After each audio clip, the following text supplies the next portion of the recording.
Dugaan pengalihan utang PT Petro Energi ke PT pada ID picu konflik dan kasus korupsi.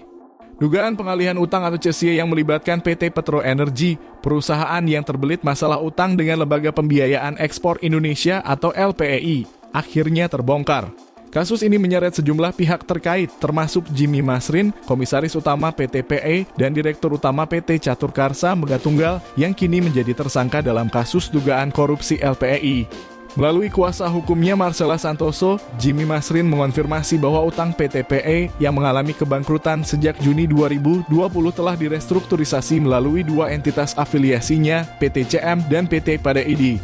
Restrukturisasi ini tertuang dalam akta kesepakatan bersama yang ditandatangani pada 10 Maret 2021.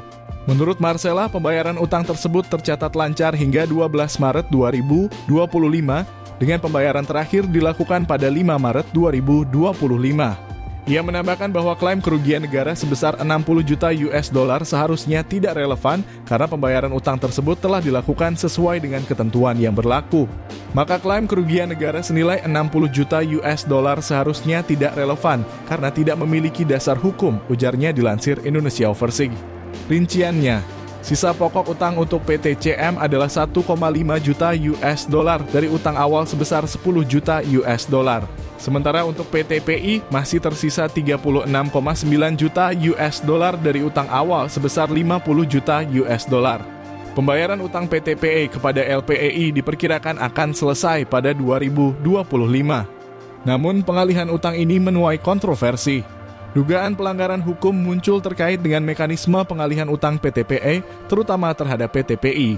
Bintoro Iduansjah, pemegang saham PT PI, melaporkan masalah ini ke Polda Metro Jaya, mengklaim bahwa transaksi CSIA tersebut tidak mengikuti prosedur yang sah, yakni tidak melalui rapat umum pemegang saham.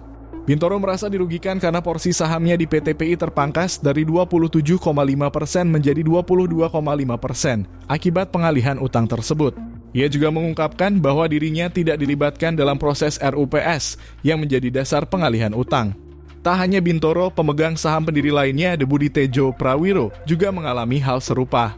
Dalam perkembangan lebih lanjut, dilaporkan bahwa transaksi jual beli saham antara Bintoro, Debudi, dan PT Mitrada Sinergi atau PT Mitrada Selaras yang dikendalikan oleh Newin Nugroho belum selesai. Hal ini karena belum ada kesepakatan bersama mengenai sejumlah syarat transaksi, seperti deposit kuantiti SR 1/5 yang harus dihitung oleh surveyor independen.